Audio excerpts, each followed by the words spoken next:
हाय दोस्तों, स्वागत है रूबी मोटिवेशनल स्टोरी में। आज का स्टोरी भी हमारे इर्द गिर्द जो हो रहा है समाज में, उसी में से एक चुना हुआ स्टोरी है जो घटित है हमारे समाज में, हमारे साथ, आपके साथ जो घटता है, जो हम देखते हैं डे बाय डे अपने समाज में, जो हम देखते हैं उसी समाज का एक घटित ये स्टोरी है। तो इसके पात्र और जगह का नाम मैं नहीं बता सकती, बट ये सच्ची घटना है। दोस्तों, एक कारपेंटर, बुजुर्ग कारपेंटर थे। उनके साथ उनके दो बच्चे, एक बड़े एक छोटे। दोनों बच्चे के साथ वो जाता था।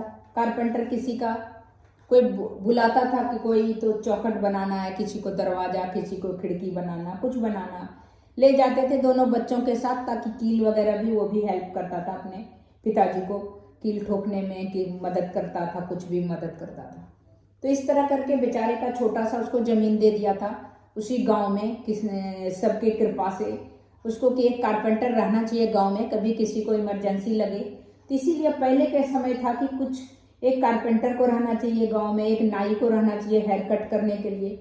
तो जो गांव का परिवेश था उसमें ये सब सुविधा था कि अच्छा हो या बुरा के दिन हो तो नाई होता है, किसी के जीने मरने में भी वो आता है, या कभी कोई फंक्शन हो, किसी बच्चे का जन्म हो, तो जो फंक्शन रिचुअल होता है हिंदू धर्म में या किसी में, तो वो क्या है, वो नाई आता है। नाई है, पंडित है, आपका कारपेंटर है, लुहार है, इन सबको भी रखा जाता है, इन लोगों को भी, ताकि कुछ काम हो तो ये लोग घर का भी काम, जैसे कभी किसी को कुछ काम है तो ये कर देते थे। उसके बदले में उनको पैसा दिया जाता था। पैसा तो कम, क्योंकि गांव में पैसा कम होता था, अपना फसल अनाज दे देता था, और साल में भी एक बार वो लोग आते थे खेत में और अनाज लेने के लिए। जैसे उनका हक होता था कि वो लेंगे अनाज, चाहे पंडित हो या कोई भी इस तरह का जो आपको कभी कभी काम देते हैं रिचुअल में किसी में, तो उन लोगों को दिया जाता है। उन लोगों के दान के लिए खेत का अनाज का निकाला जाता है कि ये पंडित को देंगे, ये लुहार को देंगे, ये कुम्हार को देंगे, मिट्टी वाले बनाने वाले को ये देंगे, लकड़ी में ठोकने वाले। तो इस तरह करके निकाला जाता है, दान का निकाला जाता था। और कोई आता था करने के लिए तो उसको अनाज ही दिया जाता था। तो उसी तरह वो जो थे बुजुर्ग क्या आप सोचिए कि मिडिल एज के थे, 50-50 साल के होंगे। दोनों बच्चों को लेके जाते थे, साथ में कील ठोक ठाक करके, बच्चे ठोकते थे, कोई काटते थे, ऐसे करके तीनों बाप बेटा मिलके काम करता था। बड़ा वाला बेटा तो अपने पिताजी के काम में ज्यादा से ज्यादा मदद करता था। छोटा वाला बेटा जो था उसको कील से ज्यादा उसकी रुचि जो कील ठोकने में नहीं थी, डांट भी सुनता था। तो एक दिन वो घर आया, अपने पिताजी को बोला कि ये जो कील ठोकने वाला है, ये जो, तो इससे जो है मैं पढ़ाई करूं क्यों नहीं करूं, सो भैया चले जाएंगे आपके साथ कील ठोकने के लिए। तो उसने, कारपेंटर को भी लगा कि शायद इसको रुचि है पढ़ाई करने में। तो वहीं पास के एक स्कूल था, और बगल और कोई उनके जिसके यहाँ ठोकने काम करने जाता था, उसके बच्चे इसी के बराबर था। तो उसके बुक्स किताब लेके मांग के, जो उसने पढ़ाई करके अगली कक्षा में वो प्रमोट हो गया था, तो जो बुक था इसको ला के दे दिया।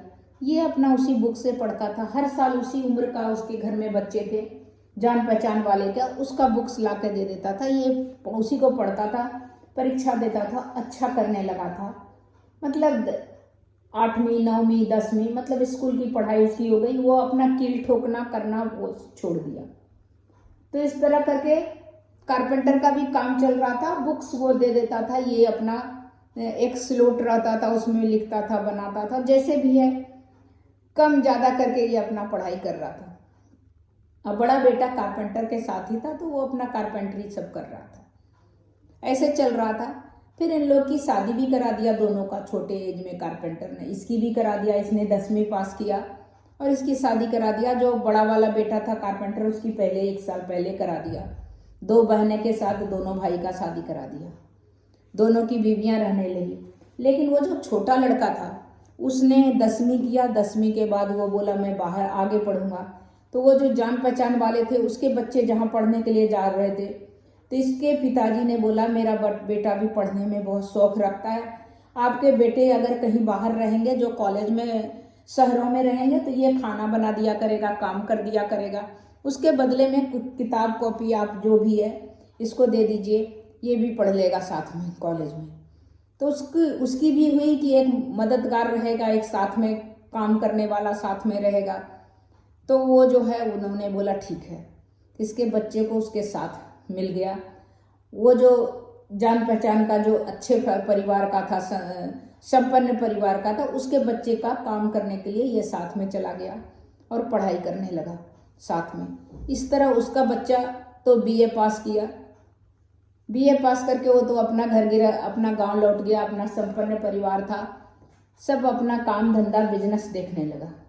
ये बीए पास करने के बाद उसी का साथ काम करते, उसको हेल्प करते, खाना बना के उसको करके, ये साथ साथ बीए पास कर गया, उसी उम्र का था। ये वो गांव वापस नहीं करके ट्यूशन करके इसने फिर एमए में एडमिशन लिया।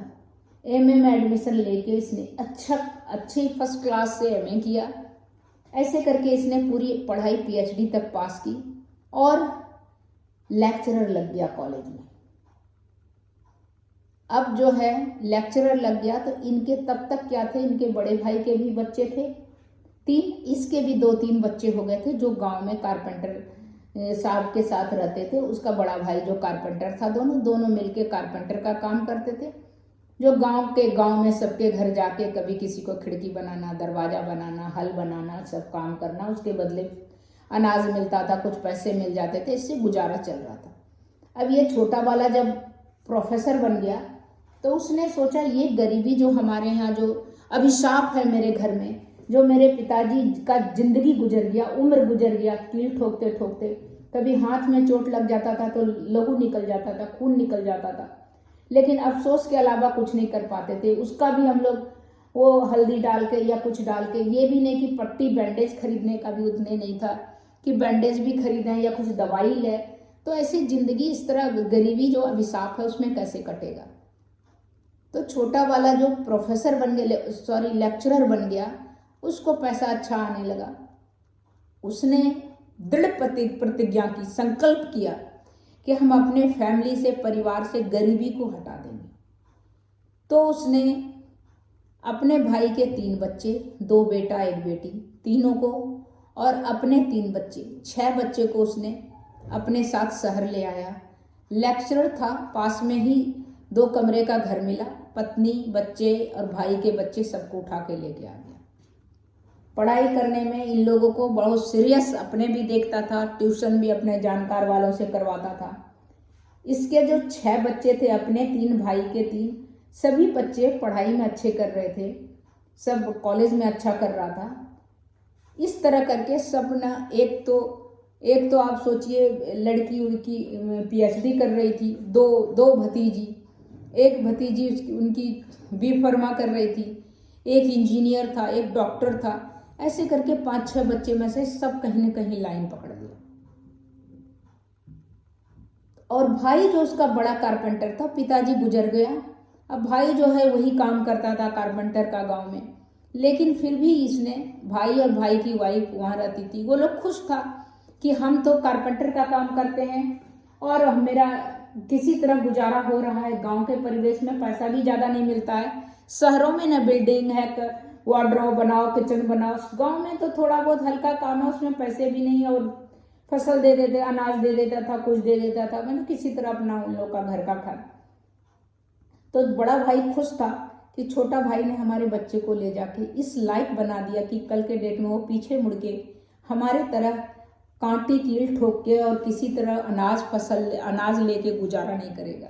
वो खुश था, और ये भी थोड़ा हेल्प कर देता था, साथ में कुछ उसका और भी काम बढ़ा दिया था गांव में, जिससे कि और भी सामान खरीदने को आता था, तो घर में ही कुछ बेचने भी लगा था, उस बना के लकड़ी वकड़ी का सामान। तो इस तरह करके उसका तो, बड़ा वाला का तो गुजारा किसी तरह अपना मिला जुला के चल रहा था। उसके बच्चे तीनों लायक हो गए थे, अच्छी लड़के को लड़की मिली, लड़की को लड़का मिला करके इन लोग ने शादी कर दिया, अपने बच्चों का भी उसके बच्चों का भी। जो BHU में पढ़ रहा था उसका उसी हिसाब से लेक्चरर लड़का मिला, उससे करा दिया। जो M फर्मा B फर्मा था उसका अलग से करा दिया। इस तरह करके दवाई का है, मेडिसिन का कोई कंपनी था उसमें काम कर रहा था। ऐसे करके पूरा बच्चा सेट हो गया। डॉक्टर, इंजीनियर, तो सॉफ्टवेयर इंजीनियर था इसका बेटा खुद का। एक भतीजा जो था वो डॉक्टर था, एक भतीजा प्रोफेसर था। तो ऐसे करके सारे बच्चे सेट हो गए। सबकी शादी भी अच्छे फैमिली में मिला के सेट करा के इन्होंने करा दिया। तो बड़ा भाई तो खुश था कि हमारा, और बड़ा भाई ने भी ये सब काम छोड़ के बच्चे के पास कभी आना कभी गांव जाना, ऐसे करके। कुछ संपन्न आदमी जो गांव का था उसको ये देखा नहीं गया कि ये एक मामूली सा कारपेंटर, जो बहुत गरीब कारपेंटर, वो अपने परिवार को इतना पढ़ा लिखा के इतना लायक और सभ्य बना दिया और दिमाग की कमाई खा रहा है। ये भी नहीं कि कहीं बाप दादा के पैसे का, सब बच्चा इसका। उसने उसको घेर के कभी प्रताड़ित करने का भी कोशिश किया, बट उसने किसी का इस पर रिएक्ट नहीं किया, क्योंकि रिएक्ट करने का मतलब 4-5 बच्चे, जो 5-6 बच्चे हैं, सबके साथ नाइंसाफी, उसके लिए कुछ कर नहीं पाएंगे। इसलिए ने सबको इग्नोर करके, कोई कुछ भी टिप्पणी करता था, कौवा चले हंस की चाल, कोई कुछ बोलता था, कुछ नहीं सुनता था। सिर्फ उसका एक ही लगन था कि जिस गरीबी के दलदल से हम निकले हैं उसमें अपने बच्चे को नहीं जाने देंगे। ये दृढ़ प्रतिज्ञा, दृढ़ संकल्प लेके उसने अपने बच्चों पर मेहनत किया, अपने बच्चे और भाई के बच्चों पर। आज दोनों के बच्चे सुखी संपन्न हैं। अब वो भी जो लेक्चरर थे, प्रोफेसर होकर रिटायर किए, अपना सुखी परिवार से अपना मियाँ बीवी सब जी रहे हैं और अपना घर खरीद लिए। तो इस तरह जो है अपना और अपने भाई के परिवार को उन्होंने इस लायक बना दिया कि वो दोनों जो है एक एग्जाम्पल सेट हो जाता है एक समाज में, कि अगर चाह ले आदमी, दृढ़ संकल्प कर ले, तो कोई भी काम मुश्किल नहीं होता है, चाहे कोई कुछ भी काम हो। तो आज इतना ही, फिर मिलती हूँ अगले कुछ इंटरेस्टिंग टॉपिक लेके।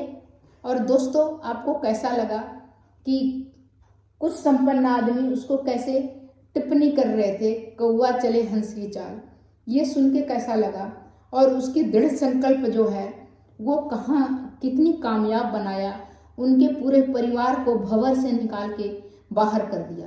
तो ये आपको कैसा लगा? अगर जैसा लगा आप उसके बारे में मेरे कमेंट में टिप्पणी कीजिएगा। कमेंट में आपको सही लगा तो ठीक है, अगर उसमें कुछ क्वेश्चन है तो आप मेरे कमेंट बॉक्स में लिखिएगा। तब तक इतना ही, फिर मिलती हूँ, तब तक के लिए नमस्कार।